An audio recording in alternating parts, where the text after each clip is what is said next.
Hello, hello. Thank you all so much for joining today's episode of Career Conversations. Today's guest is Miss Cheylaina Fultz. She is the host of the Fultz Talk Show, as well as the owner of HBCU Legacy Fashion. Cheylaina, welcome so much to the show. Thank you for being a part of the broadcast. Thank you, Uniqua. I really appreciate you asking me to come on. Yeah, no problem, no problem. So I want to jump right into it. What does your family think you do when they learn that you own this fashion line and host a talk show? What do they think that means? Well, I guess my immediate family, my kids are so young. Like I have an 11-month-old, a 3-year-old, and a 4-year-old. So I don't really think that they understand. They watch Peppa Pig, and Peppa Pig's mom, she works from home. So they're like, oh, you like Peppa Pig's mom, you work from home. So they always want to sneak into my office and try to play on my computer and stuff like that. But I don't think they really understand it. As far as other family, they probably just think it's a hobby. Oh. Some family members aren't not necessarily my family, because my family, they understand entrepreneurship. I come from a long line of entrepreneurs, but some people may think that the corporate world is the only world, and so Right. and anything else is just for fun.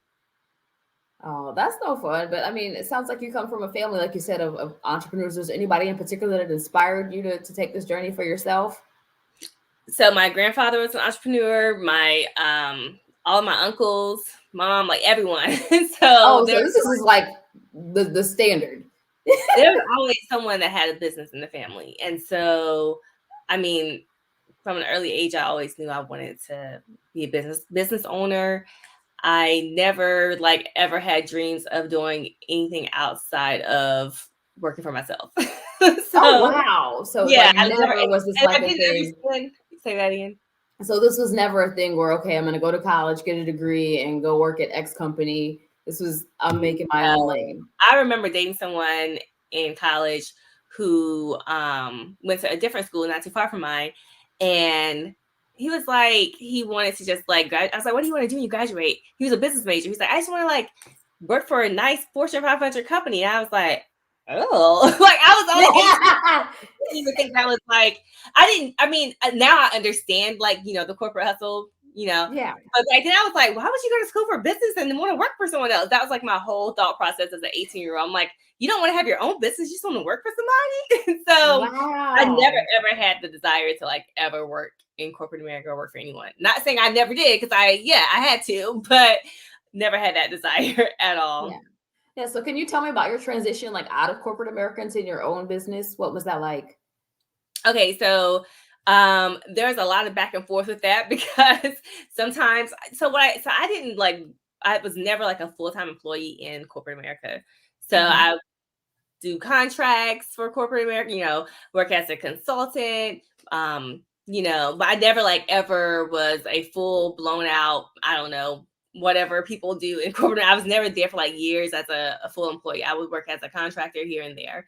And so I guess I don't necessarily have the same experience as some people who always in my adult life had a business. So I started off with wedding and event planning, and did that for nearly 10 years. Actually just finished up a wedding last weekend, which was wow, officially my last wedding that I plan to ever do. So again, but yeah, I ended up doing destination weddings, that type of thing. And last year, of course, the pandemic canceled all of those weddings, except for one that happened to be that February.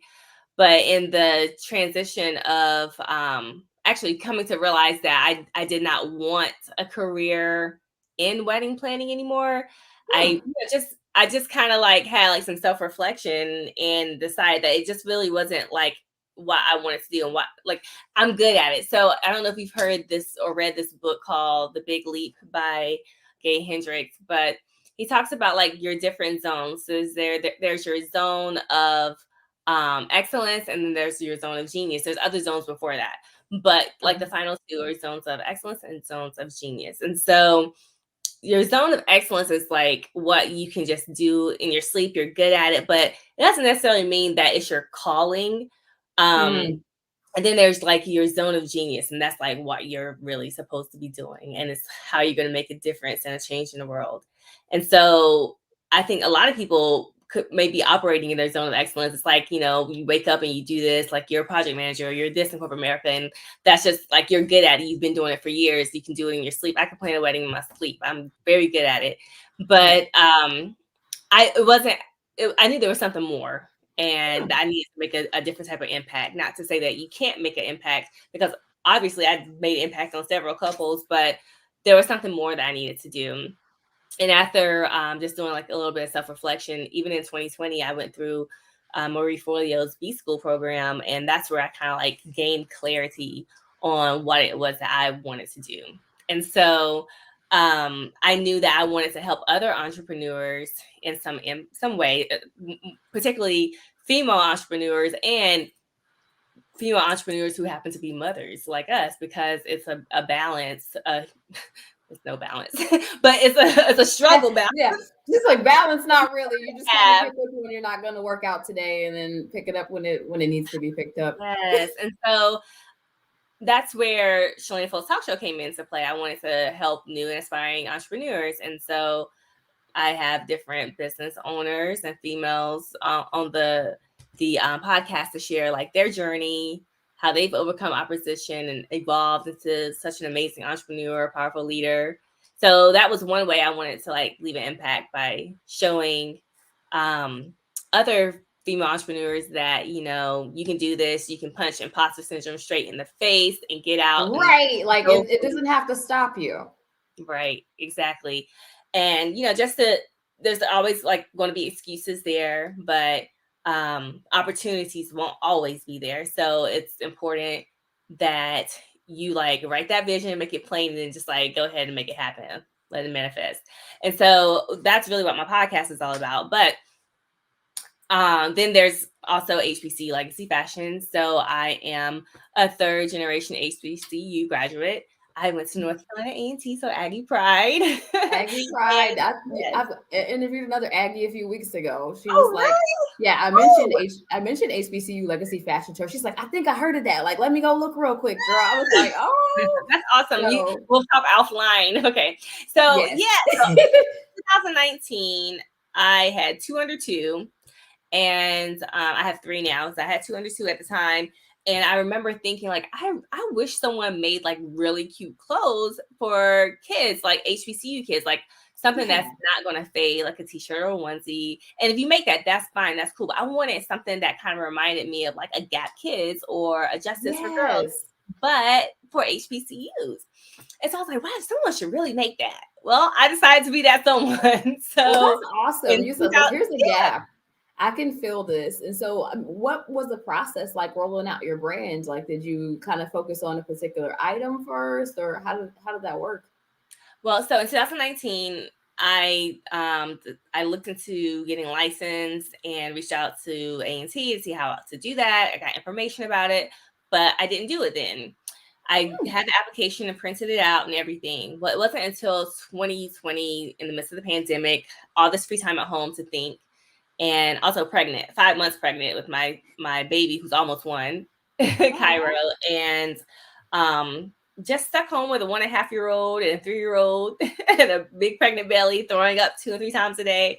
And one day I just like popped up, and I out of bed like that morning, and I was like, I looked at my husband, I was like, we gotta start this business. We were getting stimulus checks. I'm like, let's take this money and start this HBCU legacy business, like this clothing business.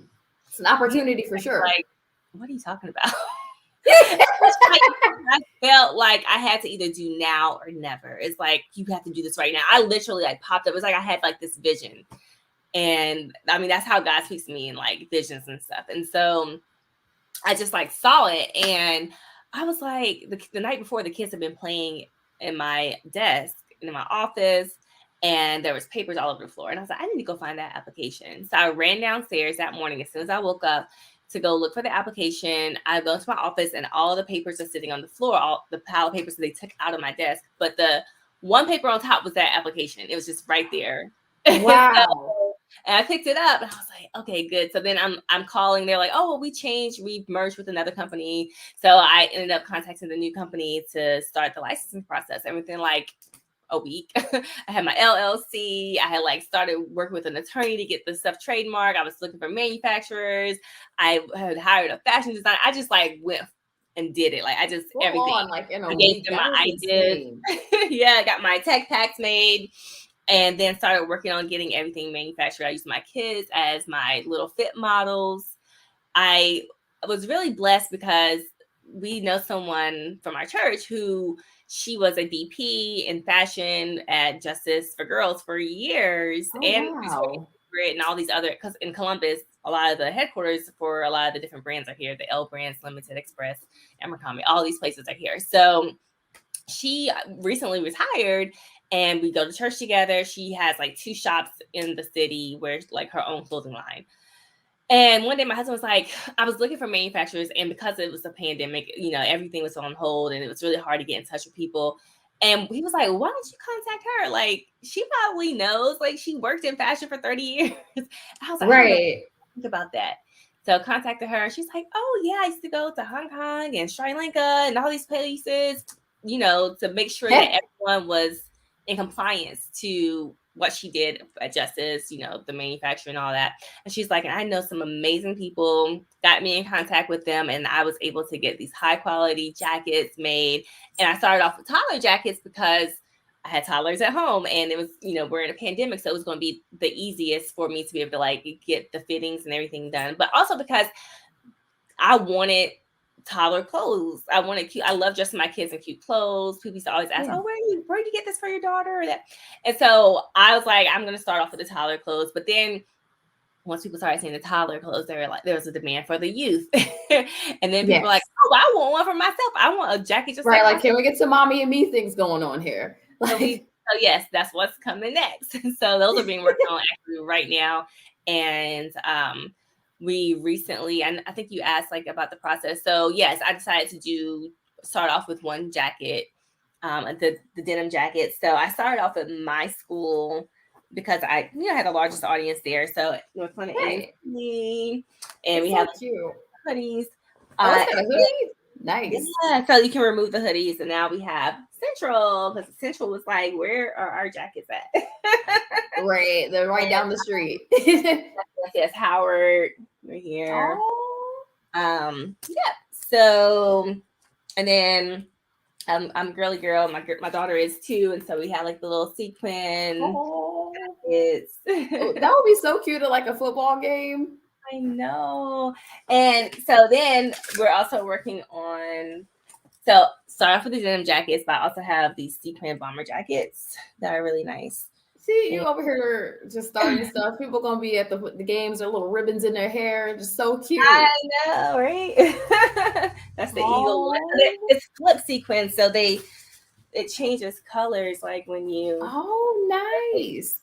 So they can mix and match it up a little bit. That's cool. Mm-hmm. So then so that will be the second thing that comes out. These will probably come out closer to the holidays. The sequin bomber. Okay. Just in time for the cold weather. Yeah. So that's how I started, you know, one product at a time. And like I said, the Mommy and Me and Daddy Me is coming out. We did a photo shoot back in August on A&T's campus and gathered some moms and dads. And we have one coming up on Central's campus on September 30th. So we're getting wow. And so we can go ahead and release these these eagle jackets, because the Eagles were coming for me. They were like, where are our jackets at? Oh, you were in trouble. So if people are you know, on the lookout for this, HBCU Legacy Fashion.com is where you can find them as soon as they come out. There's some really cute stuff up now, so go check it out. Don't wait. Right, especially the holiday season, because I have a limited amount that I've ordered. So even with the bomber jackets, I'm only starting off for 25 of those each. And for A&T. So, you know, we want some things to be kind of exclusive. We don't want everyone to have the sequin bomber jackets, like, you know. Yeah. So, definitely want to go ahead. The pre-orders will be up pretty soon. If you're not like on the mailing list, you can just subscribe, go to the website and subscribe to that. So, so that's how that started. Nice. All right. So now you guys know where you can get all of this cute stuff. And that if you are not already on the mailing list, go to HBCULegacyFashion.com, get on their mailing list so you can get the updates with all the latest drops, like when those cute bomber jackets are coming out. Uh, so you had to put a lot of work in networking with people, trying to figure out manufacturers. And what was the most rewarding part of this process for you so far? You know what? Seeing how like I put like all the work that I put in, the hours, like just knowing that I was pregnant doing this in a pandemic with a 1-year-old and a 3-year-old, I was like, wow, I did this. And yes, you did. Yeah, I was applying for grants and I got like 3 grants within a year. Wow. And so that felt rewarding, like just seeing that my hard work was coming like to life, like, right before my eyes. And then also when I even did like the photo shoot with all the little kids and stuff, like just watching them and knowing that like my vision is to build leaders and lifelong legacy through fashion. So this is just an avenue.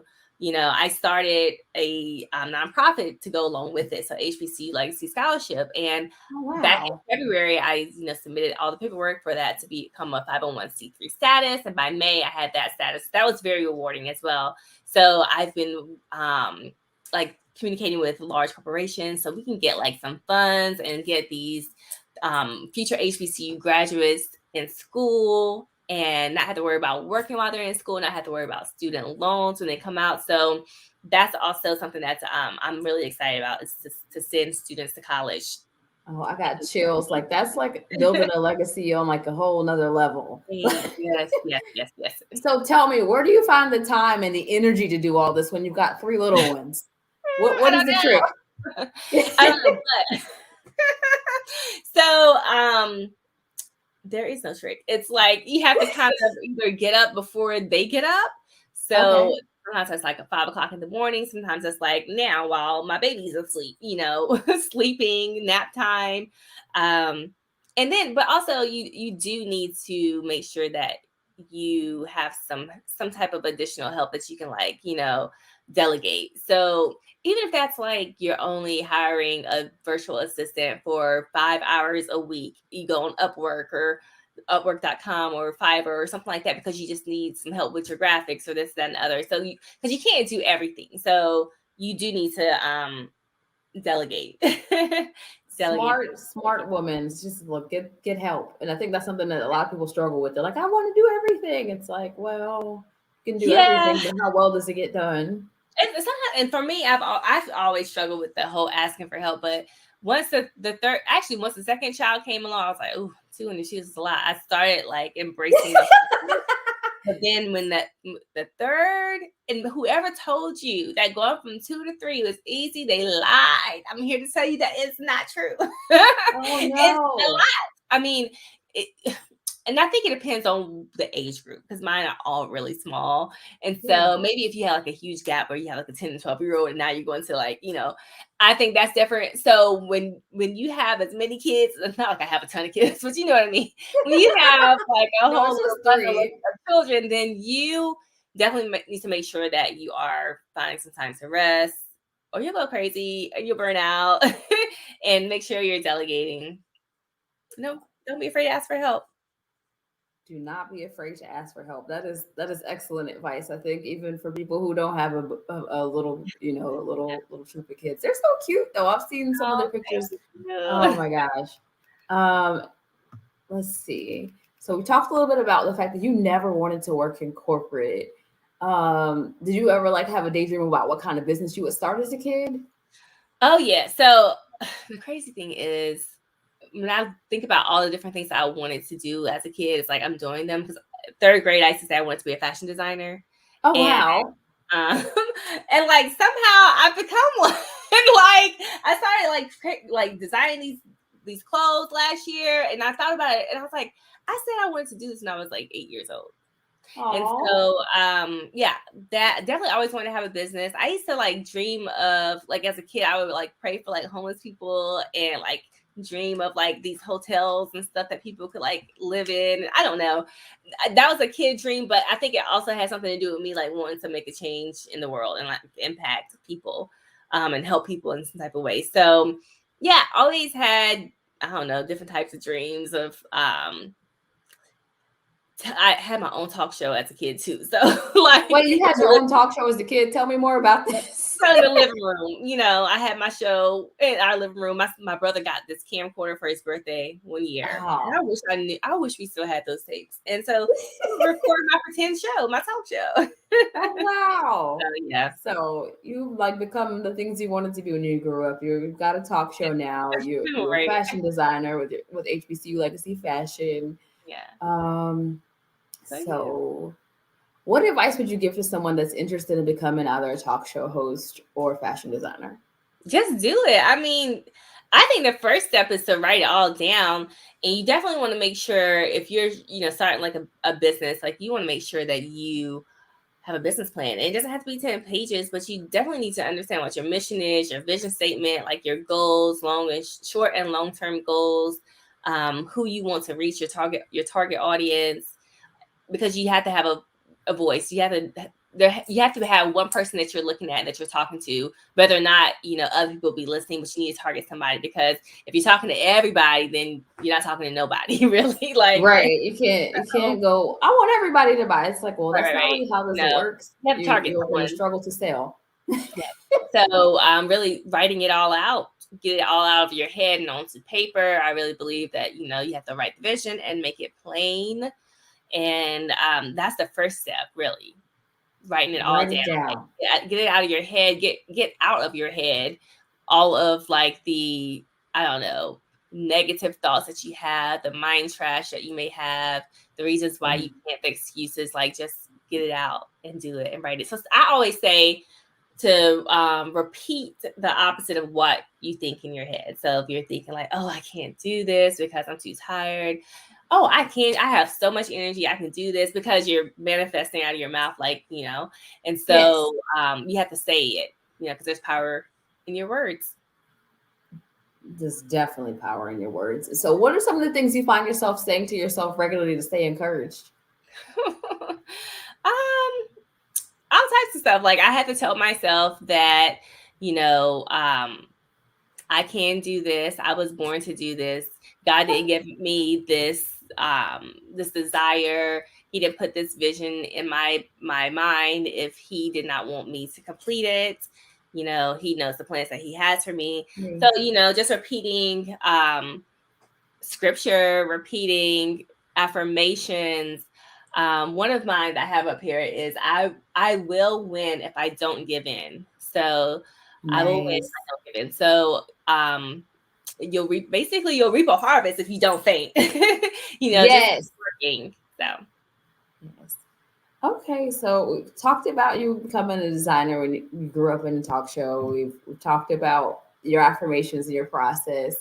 What qualities do you think someone needs to have in order to be successful as an entrepreneur? Tenacity, endurance, because it's a lot. So there'll be long days, early mornings, there'll be lots of no's, you'll get frustrated, but you have to be able to endure, and just having that tenacity, that go-getter attitude. You can't be someone who you just make excuses for everything, or you can't be lazy. Like, you can't say, well, I'm tired, or I got this baby and I'm tired. And yes, that is an excuse. Your children, that is an excuse. We are tired. We're extremely tired, but we can't allow the fact that, okay, as moms, we're just, we have these children, so we can't do anything but tend to them. Like, you have to think about it this way. Like, you're teaching your kids and you're showing them how to build something and how to leave a legacy. So getting out of your head, letting go of the excuses. You cannot be one that has excuses and that's lazy. Like, so you just have to, you have to do it. If you want to be an entrepreneur, the excuses just have to roll away. So put all your excuses to bed forever and find a way. That's solid advice though, because it's easy, like you said, to get stuck in your head and to think, well, I can't, or I don't have enough energy or enough time. It's okay. So maybe I don't have 2 hours, but maybe I have 20 minutes. What can I do with this particular time? Yeah, because while you're watching Real Housewives or whatever you're watching, or you're scrolling through Instagram, you'll be surprised like how much time you just spent there. You'll look and an hour has passed. Well, you can use that hour to start writing your vision down. Yes. Yep. Yes. Is there anything I haven't asked that you'd like to share? I don't think so. You've asked a lot of questions. I think I've shared a lot, but I'm always open to sharing more if you have any other questions. Okay. Yeah, no, I always put that out there because like sometimes there's something somebody really wants to share something that's like on their heart and mind, and it's like I didn't touch that area, so I like to leave room for my guests to say, hey, Well, well, I will say this: we recently got HBCU Legacy Fashion inside of the Crabtree Mall in Raleigh, North Carolina. So congratulations! Thank you. I live in Ohio now, but the last place I lived was Raleigh, so I still have lots of connections here. And and because there's so many schools in that area, and so many HBCUs in that area, and in North Carolina, and just HBCU graduates who live in Raleigh, like I just think it's a great place to have my product, and so really excited about that. It's on the second floor of Crabtree Mall. It's called the Lounge by Moms Redefined. So it's right beside Sephora. So if you go towards the Belk side, if you go towards the Belk, the side where Belk is, then that's the right direction, right beside Sephora. So I'm excited for that. Look, no, that's good. I'm familiar with Crabtree. I lived in Raleigh for about 2 years. Okay. So yeah, that's a good spot like to be in for sure. Like you said, lots of HBCUs around, and it's next to Sephora, which is probably the only reason I went in the mall most of the time when I lived in Raleigh. To be honest.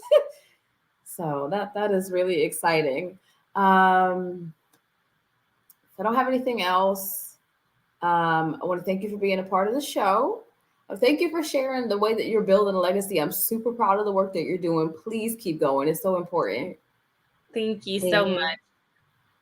And we will be in touch. I know you've got a busy month ahead. So people, if you guys want to keep up with HBCU Legacy Fashion, make sure that you follow them on Instagram. It is also HBCU Legacy Fashion. So that you can just kind of know what the latest and greatest is with the brand and where she is and how to get more cute stuff real fast.